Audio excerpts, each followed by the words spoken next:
Welcome to Daily Drive for Friday, December 26, 2025. I'm Kellen Walker in Las Vegas. Today on the show, we continue our look at the past year in the auto industry with a conversation about Toyota's fortunes in 2025, as well as a bit about Subaru as well.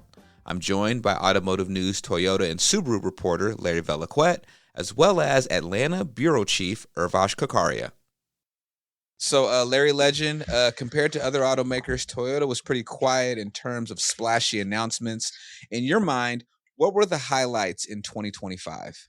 Their big announcement this year is their gorilla, right? Which is RAV4, which is an industry sales gorilla. It outsells, 11 other brands by itself. 11 other brands in the market that are, mass market brands.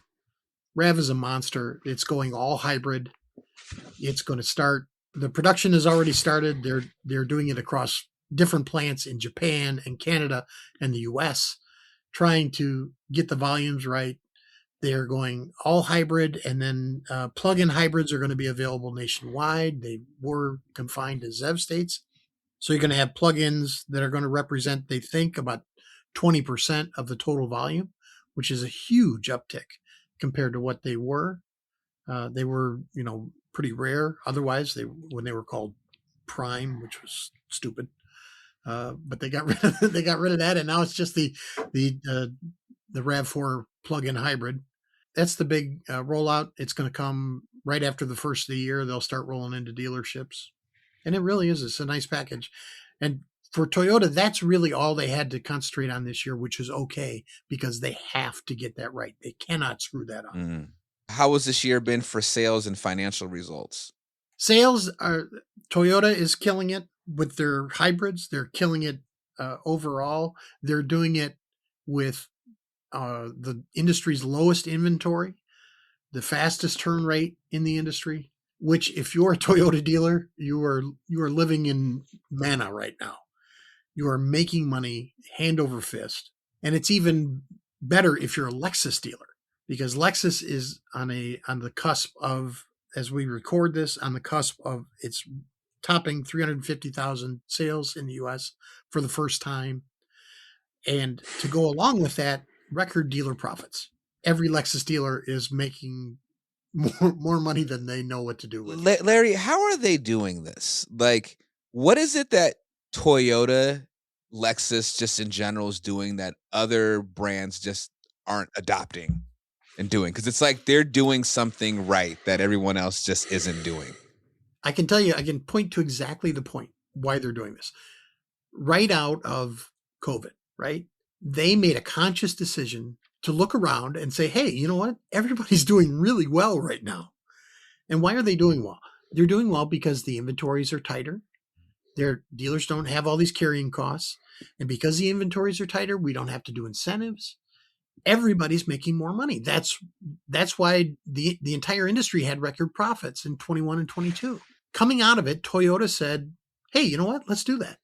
There's no reason we have to go back to, pushing out all these cars and having cars sitting all over dealer lots. And having dealers stock more than what we need. And so then we feel like we got to have incentives. They purposely made the choice to learn the lesson. And they were one of the only automakers that did. If you look I do the monthly inventory story for us every month, right? Have for years. If you look, they're the only ones who maintained the discipline coming out. And they did it on a conscious level. That's why they're killing it right now. That and the fact that they stuck with their 100-year plan. That damn 100-year plan. Every time you say that, I'm like, God, that damn 100-year plan. Where they don't respond to quarterlies. They just say, you know what? Our plan is to do hybrids, and if somebody wants a BEV, we'll do BEVs, and if somebody wants gas, we'll do gas. We'll have all those options available for everybody in everything. Now, that's more expensive. But if you're doing that and you actually you listen to your customers and you say, okay, you're not convinced to go BEV, you want to half step. Well, we have that, right? And that was part of their 100-year plan. Now, it helped that they pioneered that technology, 30 years ago. So they're familiar with it. It's permeated their lineup now. But you look at a Camry. I don't know if you've been in a Camry recently. I have not. In yeah, okay. He drives a Tesla. Yeah, I know you both drive Teslas. But if you sit in a Camry, we have good taste. Yeah, okay. But leave that in right there. Oh, don't get me started, man. That'll fire up the dealers. Your click-through. Fire up the dealers. It'll fire me up. But whatever. Let me go back to my point. You sit in a Camry now, right? It's one of the lesser expensive cars in Toyota's lineup. It's 52 miles a gallon. It's a comfortable package. It's a sedan, right? But it's a phenomenal vehicle that they can make cheap, and they're all hybrid.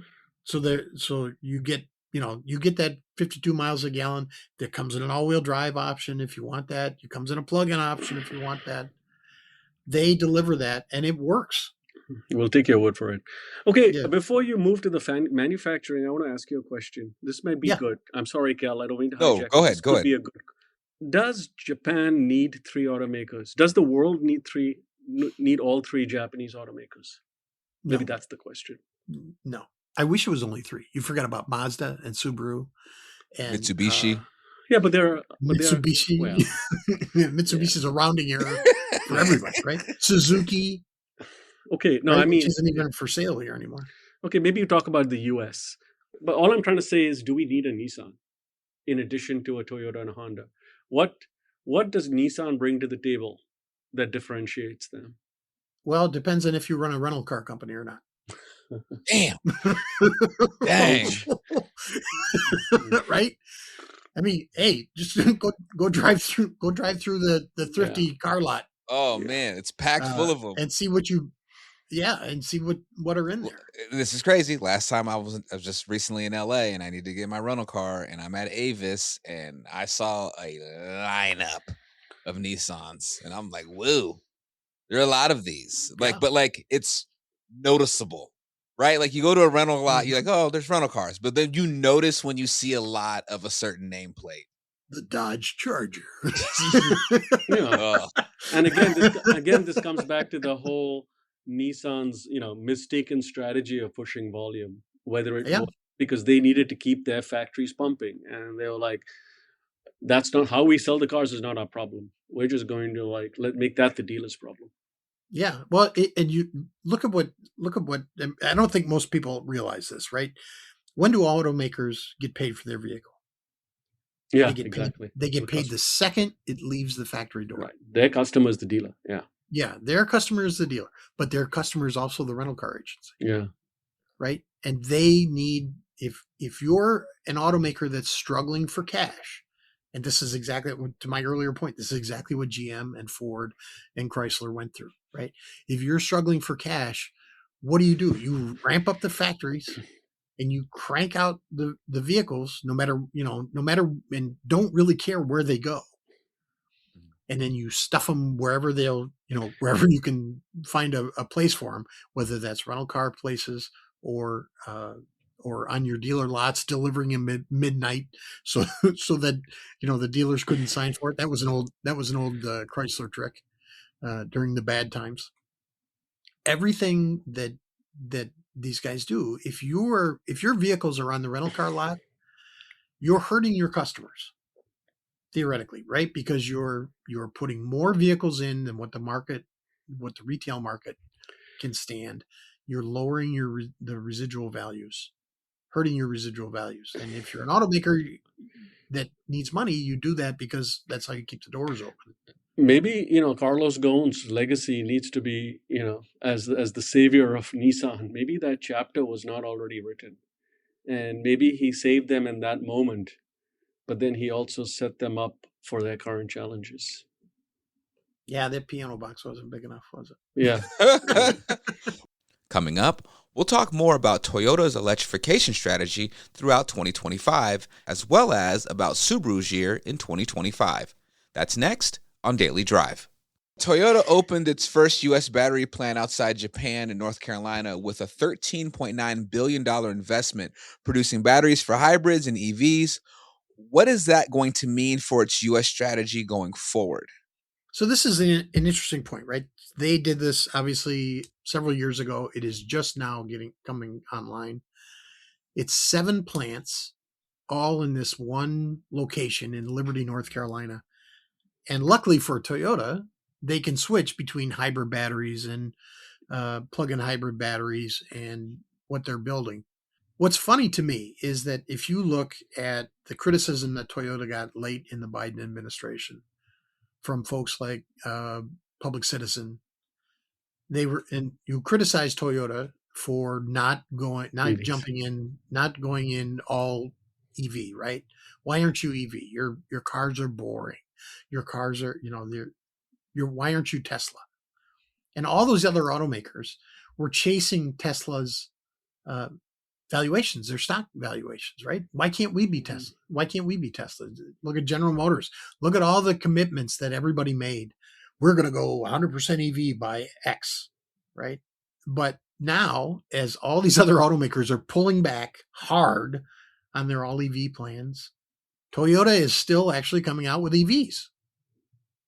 Why? Well, it goes back to the stupid 100-year plan, right? Right? Because some of our people want EVs, so we're going to make EVs. So they're still doing EVs and launching them. They're just telling their dealers, sell what you can. You don't have to carry 100 of them. Volkswagen, right? Your lot doesn't have to be stuffed full of them. But if one of your customers wants one, we'll make it for you, and we'll have it available to you. So you kind of organically grow your that business still that Tesla started. I'll credit where it's due. They did start it, but Toyota is actually proceeding with it, and it's got 3 new EVs coming this year, which is just crazy to me. Well, Larry, with 42% of Toyota's sales already coming from hybrids, what's the ceiling for hybrid demand? That 42% is going to change, right? Next year, when RAV is all hybrid, that 42% number is going to jump hard. They're going to be up around probably 60%, because most of the RAV4s, the 445,000 RAV4s that they sell a year, were not hybrids. That number is going to change. That percentage is going to change.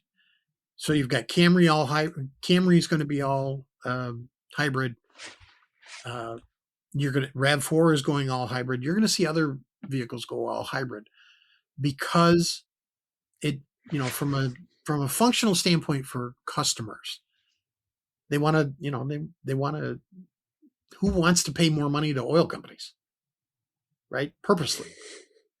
And it's an easy technology. 30 years in, people finally understand it. Although dealers still tell me, I got to explain that you don't have to plug it in to customers. But people finally understand it. And they realize, hey, it's not that much money up front, and I'm saving money at the pump every time, and I feel good about that. So I think, I think you're going to see that percentage go from 42% to somewhere north of 60. Interesting. Now, you brought up earlier Lexus on the cusp of topping its sales record. How about Century? What should we expect for the announcement of the Century brand in 2026?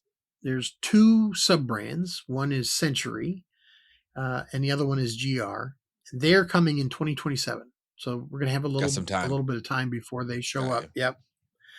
And these are both bespoke vehicles, right? Century historically have been handmade vehicles. They're, the presidential limousines in Japan. They are, they they build. If you've never watched, go on YouTube and watch a video of them building a Century by hand, where you see the guy with white gloves going over every panel to make sure that it's perfect, that it fits. Everything fits, and everything works. These vehicles are going to launch. The GR is a sports car. It's a 2-seat sports car.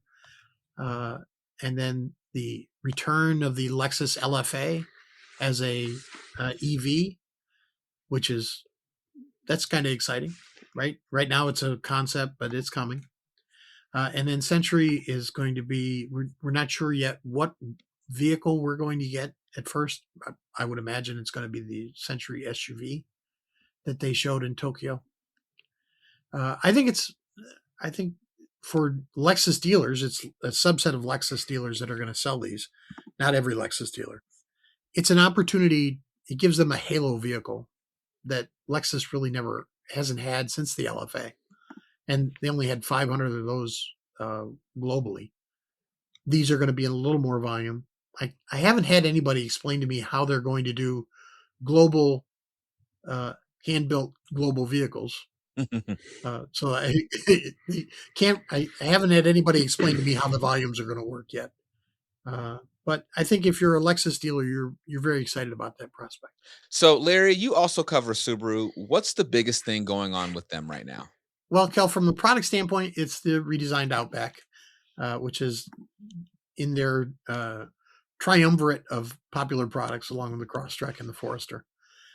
From their dealer perspective, the big news this year was their facilities program that they got handed to them this fall. That facilities program is going to mean an investment for dealers.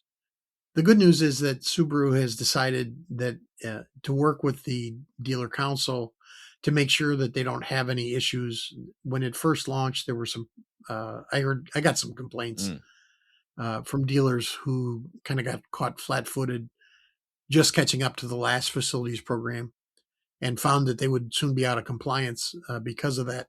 So they have decided to work together to make sure that everybody stays in compliance. It is a different look.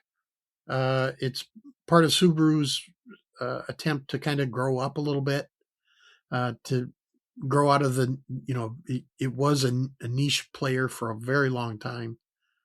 And it's trying to, push into the mass market. They want to get, they want to grow their volume share in the US up to 4.2% next year, which is a heavy lift. And to get there, they're going to have to push some buttons. But, like we said, like Urvaksh and I talked about with Nissan earlier, chasing market share can be really, really treacherous. If you have these market share goals and you're not disciplined in how you're going to do them, and you're doing them for the wrong reasons. For the wrong reasons, that can go bad. If they do it well, if they say, okay, we're going to grow organically and we're going to get to 4.2%, that's our projection. But we're, if we're at 4.1, we're not going to be disappointed. That's okay. Right. Or 4.0. If they get there organically and they say we can do this naturally, then it's great. But if they chase volumes, boy, that can be the start of ruination. That's Daily Drive for today. I'm Kellen Walker. Thanks to Automotive News executive producer Jake Neer for his help on today's podcast. You can get the latest news on manufacturing, product planning, and everything happening in the auto industry at autonews.com. Come back on Monday for a look at how automotive tech and innovation fared throughout 2025 amid massive policy shifts. The biggest tech story of 2025, from my perspective, was the administration's pullback of federal support for electric vehicles, and that took many shapes. We'd love to hear from you. Let us know what you think of the show and the topics we covered today. Send us an email at dailydrive@autonews.com or leave us a voicemail at 313-444-2774. And if you enjoy the podcast, remember to like, leave a review, and subscribe so you never miss an episode.